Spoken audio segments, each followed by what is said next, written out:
મોરબી જિલ્લા ભાજપના કાર્યાલય મંત્રી તેમજ પૂર્વ કાઉન્સિલર પર હુમલાની ઘટના સામે આવી છે। વર્ષો જૂના રસ્તાના વિવાદ મુદ્દે ચાલતી જૂની અદાવતમાં હુમલો કરવામાં આવ્યો। રોહિત કંજારા નામના જિલ્લા ભાજપ કાર્યાલય મંત્રી ઉપર હુમલો કરાતા ચકચાર મચી છે। ભોગ બનનાર ભાજપના મંત્રીએ તંત્રના આદેશથી દબાણવાળો રસ્તો ખુલ્લો કરાવ્યો હતો, પરંતુ આ રસ્તા પર દબાણ કરનાર વ્યક્તિઓને આ બાબત ન ગમતા તેમણે ભાજપ મંત્રી પર જીવલેણ હુમલો કર્યો। ઘાયલને હોસ્પિટલમાં ખસેડાયો છે। પોલીસ 11 ઇસમ વિરુદ્ધ ગુનો નોંધી તપાસ હાથ ધરી છે।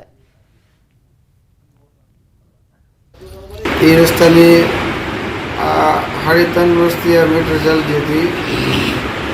એના ભાગરૂપે આ 3-4 ઘરવાળા જે રહ્યા એ અવારનવાર 3.5 વર્ષથી પરેશાન કરતા। પછી આખા સ્થાનિક હતા 3 થી 5,000 માણસ એમાં રહે છે, એ રસ્તે આવું જા કરે છે।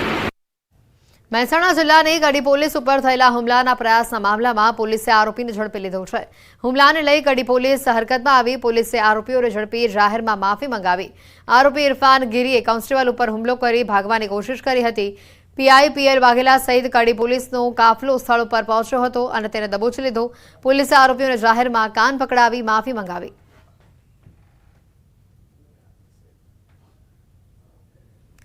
અમરેલી જિલ્લાના સાવરકુંડલાના થોરડી ગામમાં સિંહ પરિવારની લટારનો આ વિડીયો વાયરલ થઈ રહ્યો છે। સિંહ બાળ સાથે રાત્રિના સમયે શિકારની શોધમાં ભટકતા સિંહ પરિવારનો આ વિડીયો સામે આવ્યો। વનરાજાની દોડધામનો આ જે વિડીયો છે તે સામે આવ્યો છે। વાહન ચાલકે પોતાના કેમેરામાં આ વિડીયો કેદ કર્યો। રોડ પર અવરજવર કરતા સિંહો પર અકસ્માતનું જોખમ વધ્યું છે। સિંહોની લટારથી સ્થાનિકોમાં પણ ભયનો માહોલ છે, ત્યારે વન વિભાગની કામગીરી સામે અનેક સવાલ ઉભા થઈ રહ્યા છે।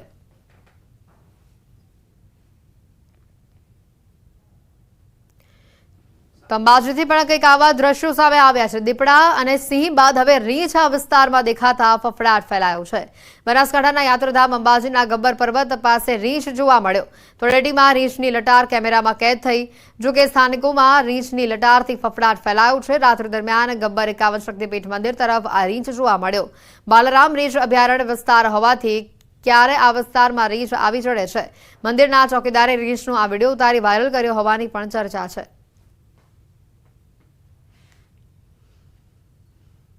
રાજકોટના ધોરાજીમાં જીએટીએલ કિસાન સુવિધા કેન્દ્રના ધોરાજી ડેપોમાં યુરિયા ખાતરની અછત જોવા મળી। છેલ્લા ઘણા દિવસોથી યુરિયા ખાતરની અછત સર્જાતા ખેડૂતો ધરમના ધક્કા ખાવા માટે મજબૂર થયા છે। અહીંયા ડીએપી સહિતના બીજા અન્ય ખાતરનો પણ જથ્થો ઉપલબ્ધ છે, પરંતુ યુરિયા ખાતરનો સ્ટોક નથી।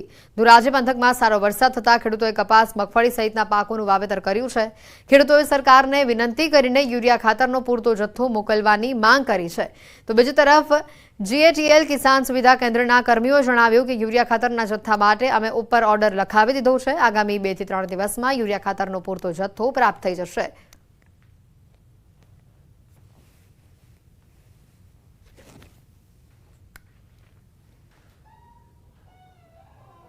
હું અત્યારે અહીં સરદાર ડેપોએ ઉરિયા માટે આવેલો હતો। અત્યારે હાજરમાં અહીંયા ઉરિયા છે નહીં, તો એના માટે ખેડૂતોને કોઈ મુશ્કેલી ન પડે એ માટે સરકાર અને સરદાર ડેપો વાળા ઉરિયાને સ્ટોક રાખે એવી અમારી વિનંતી છે। કપાસ, મગફળી, સોયાબીન અને તુવેર અને વાવેતર હોય એમાં યુરિયા નાઇટ્રોજનની જરૂર પડે મોલની અંદર વેચ કરવાની અંદર, તો જ ખેડૂતને ઉત્પાદન આવે।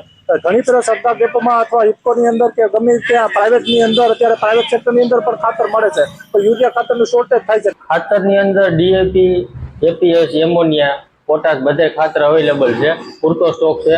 પણ યુરિયાનો થોડોક સ્ટોક અત્યારે 1 ટન જેવો છે અને એનો ઓર્ડર ઓગસ્ટમાં લખાવેલો છે, જે આવકમાં છે। સમાચારોમાં હાલ રોકાઈશું એક બ્રેક માટે।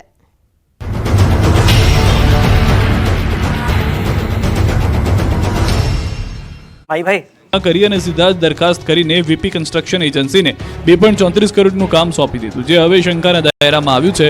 ઓડિટ વિભાગે તપાસ કરતા ભ્રષ્ટાચારની પોલ ખુલી। નમસ્કાર, આપ જોઈ રહ્યા છો ગુજરાતની number 1 news channel news 18 Gujarati. આપણું ગુજરાત ઉપરવાસમાંથી પાણી છોડવામાં આવતા ગુજરાતની જીવાદોરી સરદાર સરોવર ડેમ છલોછલ થયેલું જોવા મળી રહ્યું છે।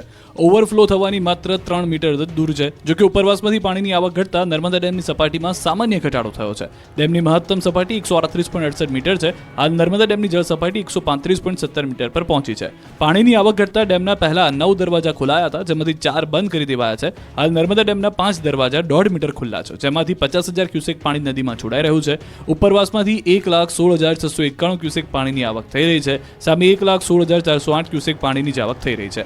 ગેટ મારફતે 50,000 ક્યુસેક પાણી નદીમાં જાય છે. રિવરબેડ પાવર હાઉસ મારફતે 43,579 ક્યુસેક પાણી નદીમાં છોડાઈ રહ્યું છે. કેનાલ હેડ પાવર હાઉસ મારફતે 22,829 ક્યુસેક પાણી કેનાલમાં જાય છે. દેશમાં 78માં સ્વતંત્રતા પર્વની ઉજવણી થઈ ત્યારે પ્રધાનમંત્રી નરેન્દ્ર મોદીએ 15મી ઓગસ્ટ 2024ના 78માં સ્વતંત્રતા દિવસ પર સતત 11મી વખત લાલ કિલ્લા પરથી તિરંગો ઝંડો ફરકાવ્યો. આ વખતે તેમણે 1 કલાક 38 મિનિટનું ભાષણ આપ્યું. પીએમ મોદી સ્વતંત્રતા દિવસ પરના ભાષણમાં અનેક મુદ્દા પર બોલ્યા, જેમાં મુખ્ય વિષય તરીકે 6G, UCC, one nation one election, medical ક્ષેત્રે ભારતની પ્રગતિ અને બાંગ્લાદેશમાં હિન્દુઓની ચિંતા વિશે વાત કરી. પીએમ મોદીએ મહિલાઓની સુરક્ષાથી લઈને દેશના વિકાસ સુધીના તેમના વિઝનને આગળ ધપાવ્યું. 2047 સુધીમાં ભારત વિકસિત ભારત બનશે તેવી ખાતરી આપી. તો આગામી 5 વર્ષમાં મેડિકલ કોલેજમાં 75,000 નવી બેઠકો બનાવવામાં આવશે તેવી જાહેરાત કરી. આ બધામાં ખાસ વાત એ છે કે પીએમ મોદીનું અત્યાર સુધીનું સૌથી મોટું એટલે કે 98 મિનિટનું ભાષણ છે. 98 મિનિટ સુધી રાષ્ટ્રને સંબોધન કરી પીએમ મોદીએ પોતાનો જ જૂનો રેકોર્ડ તોડ્યો છે. આ પહેલા પીએમ મોદીએ લાલ કિલ્લા પરથી 10 વખત રાષ્ટ્રને સંબોધન કર્યું, તો 2017માં સૌથી ઓછું 57 મિનિટનું સંબોધન કર્યું હતું. સમગ્ર દેશમાં આજે અનોખા ઉત્સાહ અને ઉમળકા વચ્ચે 78માં સ્વાતંત્ર્ય પર્વની રંગેચંગે ઉજવણી કરાઈ રહી છે. ત્યારે રાજ્યકક્ષાનું પર્વ ખેડા જિલ્લાના વડામથક નડિયાદના આંગણે ઉજવાયો. કપડવંજ રોડ પર આવેલા SRP કેમ્પ ખાતે મુખ્યમંત્રી ભૂપેન્દ્ર પટેલ ખાસ હાજર રહી રાષ્ટ્રધ્વજને ફરકાવ્યો. મુખ્યમંત્રી ભૂપેન્દ્ર પટેલ ધ્વજ ફરકાવીને સલામી આપતા જોવા મળ્યા. આ પ્રસંગે નડિયાદ દેશભક્તિના રંગે રંગાઈ ગયું. એક ભારત શ્રેષ્ઠ ભારતના સૂર વચ્ચે SRP ગ્રાઉન્ડ રાષ્ટ્રભક્તિના રંગમાં રંગાયેલું જોવા મળ્યું. સીએમએ ખુલ્લી જીપમાં બેસીને નગરજનોનું અભિવાદન ઝીલ્યું. હેલિકોપ્ટરથી પુષ્પવર્ષા કરવામાં આવી. બાદમાં પોલીસ અને લોકોએ વિવિધ કાર્યક્રમ રજૂ કરી લોકોને દંગ કર્યા. પોલીસ દ્વારા રાઇફલ ડ્રીલ રજૂ કરાઈ. વિવિધ પ્રકારની રાઇફલની એક્સરસાઇઝ કરી. Rifle drill, navy patrolling, dog શોએ પણ આકર્ષણ જમાવ્યું. ધ્વજવંદન કાર્યક્રમ બાદ ખેડામાં કમલમ કાર્યાલય ખાતે બંધ બારણે બેઠક યોજાઈ. સીએમ ભૂપેન્દ્ર પટેલની ઉપસ્થિતિમાં બેઠક યોજાઈ. આવનારી ખેડા જિલ્લા પંચાયત, નગરપાલિકા અને તાલુકા પંચાયતની ચૂંટણીની બેઠકમાં ચર્ચા કરવામાં આવી. બેઠકમાં ગોરધન ઝડફિયા, અજય બ્રહ્મભટ્ટ, સાંસદ દેવસિંહ ચૌહાણ સહિતના નેતાઓ અને ધારાસભ્યો ઉપસ્થિત રહ્યા હતા. આ સાથે પૂર્વ જિલ્લા પંચાયત પ્રમુખ, નગરપાલિકા પ્રમુખ સહિત સંગઠનના હોદ્દેદારો સાથે બેઠક યોજી. મહત્વનું છે કે ડાકોર, ખેડા, મહુધા, ચકલાસી સહિતની નગરપાલિકાની ચૂંટણી યોજાનાર છે. ખેડા જિલ્લા પંચાયતની પણ ચૂંટણી યોજાનાર છે, જેને લઈ બેઠકમાં ચર્ચા કરવામાં આવી હતી.